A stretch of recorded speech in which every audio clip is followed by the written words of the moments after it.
नमस्कार दोस्तों।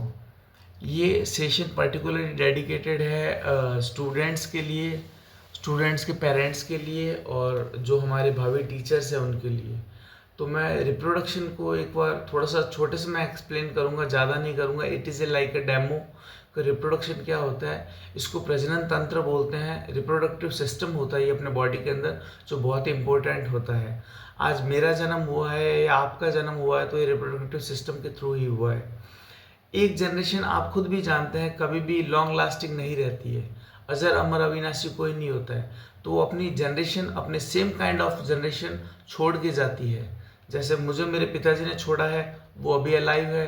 कई लोग ऐसे हैं जो बूढ़े हो गए, उनके पिताजी दादाजी थे, वो चले गए हैं लेकिन उनकी जनरेशन अलाइव है। तो ये है रिप्रोडक्शन कि जनरेशन चलती रहे कंटिन्यू अपनी।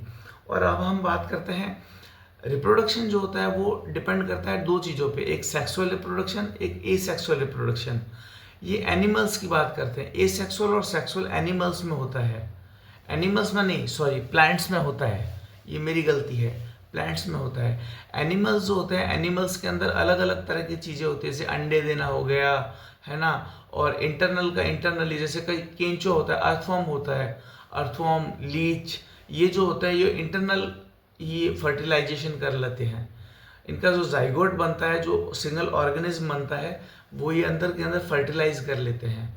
अब अपन बात करते हैं मेल फीमेल की, गाय की और गोधे की, या गाय की बैल की, या फिर अपन बात करते हैं अदर क्रिएचर्स की जो जन्म देते हैं सीधा। तो उनके लिए मेल और फीमेल जरूरी होता है। उसके लिए मेल के लिए होता है स्पर्म्स और फीमेल के लिए होता है ओवा। ओवा है मल्टीपुलर, उसको सिंगुलर बोलेंगे तो ओवम बोलेंगे। जब एक ओवम और एक स्पर्म आपस में इंटरक्रॉस करता है तो it is called the fertilization. जब ये दोनों मिल जाते हैं तो एक सिंगल ऑर्गेनिज्म बनता है, जिसको बोलते हैं सिंगल ऑर्गेनिज्म, जो एक सिंगल होता है। इसके साथ में एक डेवलप होती है कॉर्ड, जो नाभि से जुड़ती है माता की, है ना। वो आप सभी जानते हैं। तो ये एक सिंपल इंट्रोडक्शन था। आज अगर हम बात करते हैं, जैसे पानी में रहने वाले जीव होते हैं, पानी में रहने वाले जीव उस तरह से संपर्क में नहीं आ पाते हैं, लेकिन हाँ, वो पानी के अंदर ही अपने स्पर्म्स को जो है ड्रॉप कर देते हैं। उसके बाद आती है फीमेल्स। फीमेल्स जो होती है वो पानी के अंदर ही अपने जो हजारों, लाखों, सौ, सैकड़ों जितने भी ओवम्स होते हैं वो अपने ड्रॉप कर देते हैं। वो धरातल पे जाके गिरते हैं और उनको वो फर्टिलाइज कर लेते हैं। उस हिसाब से उनकी संख्या बढ़ती जाती है और इस तरीके से वो अपनी ज़िंदगी का यापन करते हैं। और उसी तरीके से हम मछलियाँ, मगरमच्छ, जो भी नॉनवेज खाते हैं, जो लोग खाते हैं, वो इनका सेवन करते हैं। तो ये it is a kind of a vicious life cycle, ये कभी ख़त्म नहीं होती। अपन बात करते हैं रिप्रोडक्शन की, तो रिप्रोडक्शन के लिए अपने को दो ही पॉइंट चाहिए, एक मेल और एक फीमेल।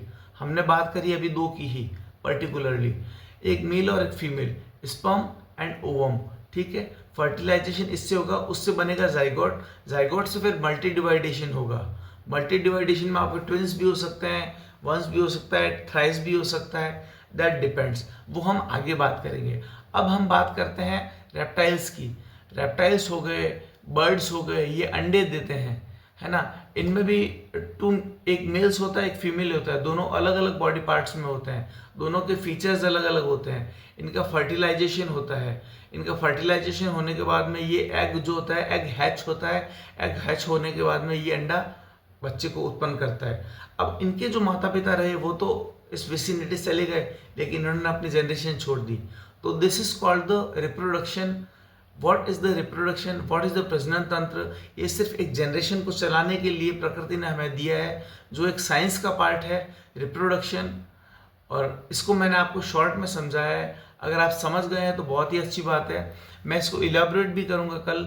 जैसे मेल्स के अंदर होता है, बर्ड्स के अंदर होता है, और जो अपने पानी के अंदर रहने वाले जीव होते हैं, कछुए, मगरमच्छ और लीच, अर्थवॉर्म्स, छोटे जीव, इनके बारे में मैं आपको थोड़ी थोड़ी जानकारी दूंगा, ताकि आप अगर कहीं लेंथ में जाए तो मैं आपको लेंथ में भी आगे पढ़ाऊंगा। लेकिन अभी मैं थोड़ा शॉर्ट में चल रहा हूँ, तो आप इस शॉर्ट वीडियो को देखिए और प्लीज़ सब्सक्राइब कीजिए मेरे चैनल ऋतुराज पुरोहित, साइंस गुरु, बीकानेर।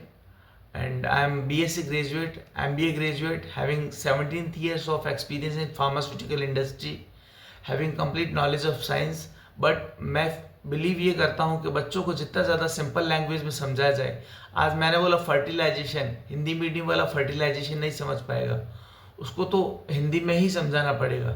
मैंने बोला जाइगोट, वो जाइगोट को नहीं समझ पाएगा। मैंने बोला अम्बिलिकल कॉर्ड, वो अम्बिलिकल कॉर्ड नहीं समझ पाएगा। तो मुझे थोड़ी थोड़ी इस चीज़ के अंदर प्रैक्टिस अपनी डेवलप करनी पड़ेगी। उन चीज़ों के लिए आप धैर्य रखिए, मैं भी धैर्य रख रहा हूँ। आपके लिए, मेरे लिए, दोनों के लिए धन्यवाद। Thank you so much. Kindly subscribe the channel. आपका अपना Rituraj Purohit. Thank you, thanks for watching.